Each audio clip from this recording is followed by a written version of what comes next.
B.3 new algorithm. We call it Horner's rule. Horner's rule, you will see we can reduce the number of multiplications significantly. Yeah. All right. Okay. So let's do the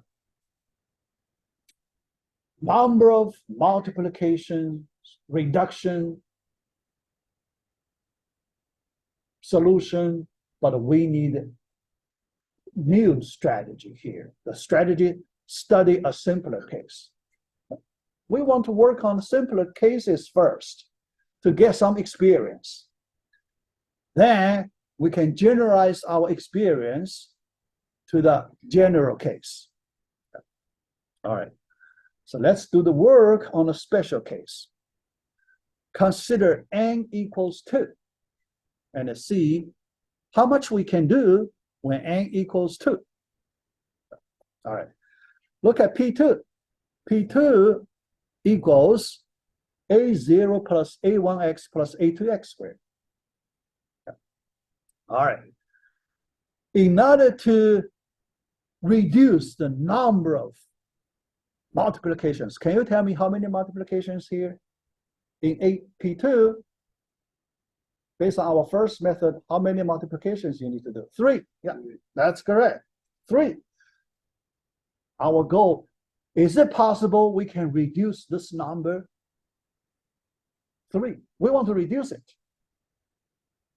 Use smaller number of multiplications to find the value of this polynomial. Okay, yeah, all right. Do observation first. When you do, so examine this polynomial formula.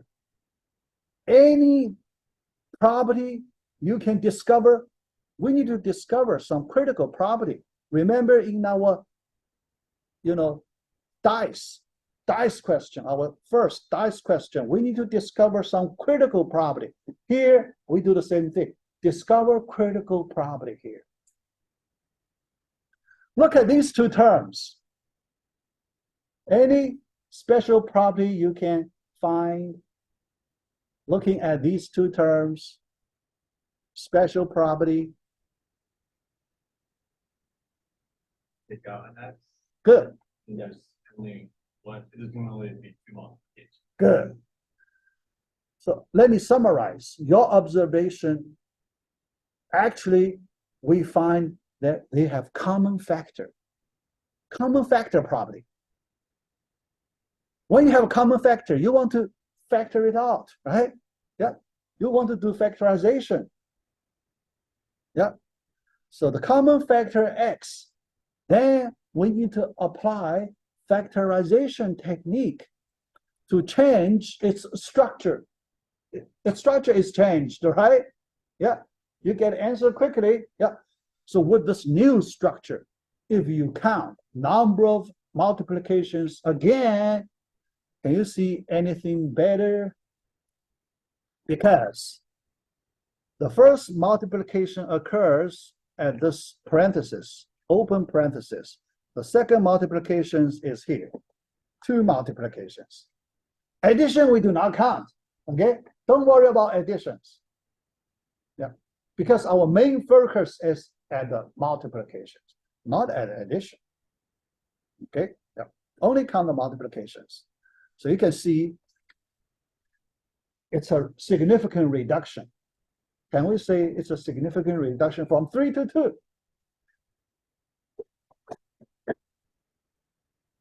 So, good result. Yeah. By factorization, our gain is from 3 to 2. Our first try, we get this improvement. All right. All right. All right. Then we want to generalize to the general n, but before we do that, we may like to do another one. Try to, get a better understanding when n equals 3. So we get a P3 polynomial. All right, so this time, can we do the similar thing? All right, yeah. This time we do factorization, but our factorization should cover as many terms as possible. Okay, so other than the first one, we just take away the first term. The remaining three terms, they have common factor, right? So we can do factorization. Yeah. So here, we want to cover as many terms as possible. All right. Then we do our first factorization like this. How about that? Yeah, first factorization. But inside the parentheses, what do you see inside the parentheses?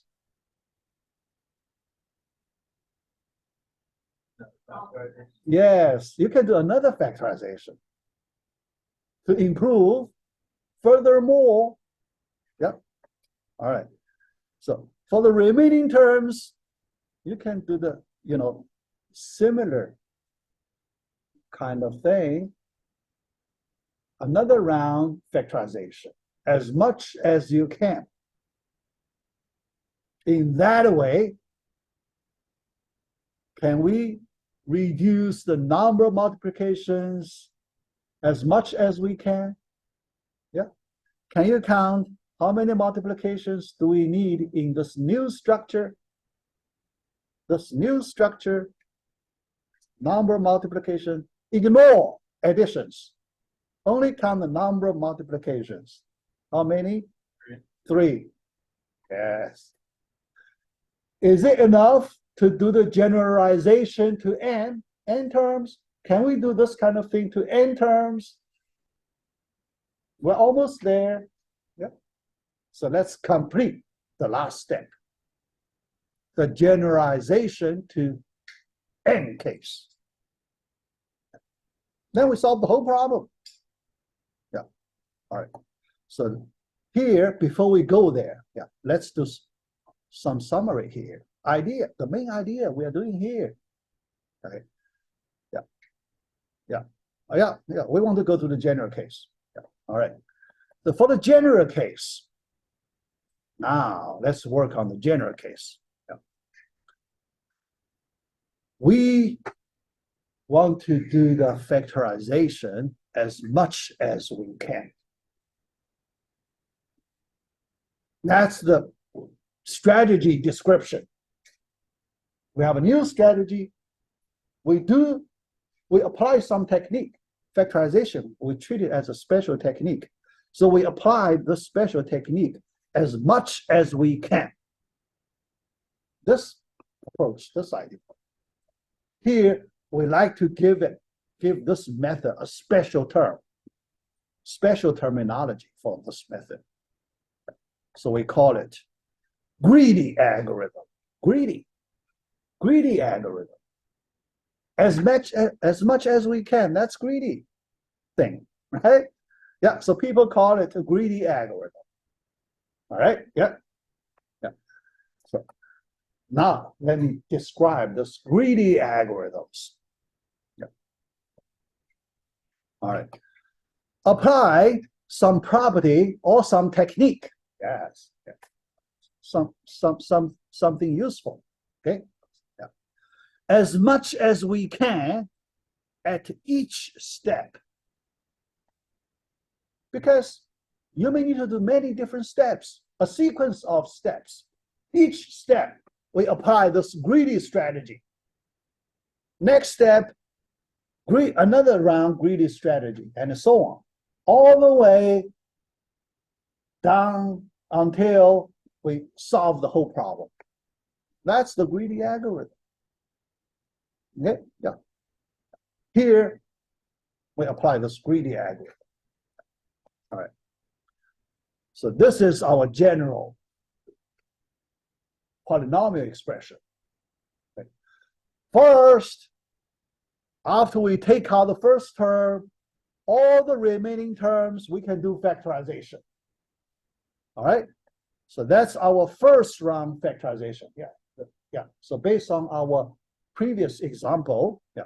So the first round, second round, and so on. I write them in one formula. This is our final expression. Final factorization expression based on the greedy algorithm. Can you tell me how many multiplications in this new way? You should know it. N. Because we came from 2, 3, then it should be the same degree number, right? Same degree number, n. Yeah. Answer is n. Yeah. Probably I already put it here. So we call it, this is the Horner's rule. Horner's rule. Okay? Yeah. The answer is n. Yeah. Yeah. But here, the answer is n. Okay? Yeah. The answer is n. Yeah. But here, I may like to review a counting technique we just learned, counting by reference. Can you apply counting by reference technique to find this answer? We just do it as a practice. Counting by reference. Yeah. Here. Because in order to keep track of all the multiplications, it's not easy. Yeah, because you see this dot, dot, dot, dot, dot, dot thing, it's hard to keep track of all the multiplications with the dot, dot, dot thing. Yeah. So in order to help us keep track of all the multiplications, can we do some one-to-one correspondence, associate each multiplication to something that is easy to count? Yeah. The first multiplication, can we associate with the first subscript A1 of that parenthesis, associate with A1, the subscript. The second multiplication, can we associate with A2, the subscript? Okay. Any multiplication, can we associate with its, the closest coefficient, the subscript of the closest coefficient? Yeah. But the last one, last multiplication here, we just associate with the last subscript. How about that? AN.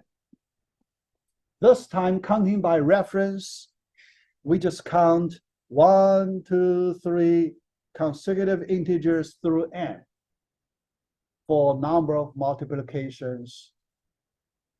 We get n. Okay? Yeah. So we, as a practice. All right, so we finish this topic. And our first project, we will do comparisons. We will implement 2 algorithms, brute force one, Horner's rule, and we want to compare how much difference between these 2 algorithms. All right, yeah, so let's stop right here. Yeah.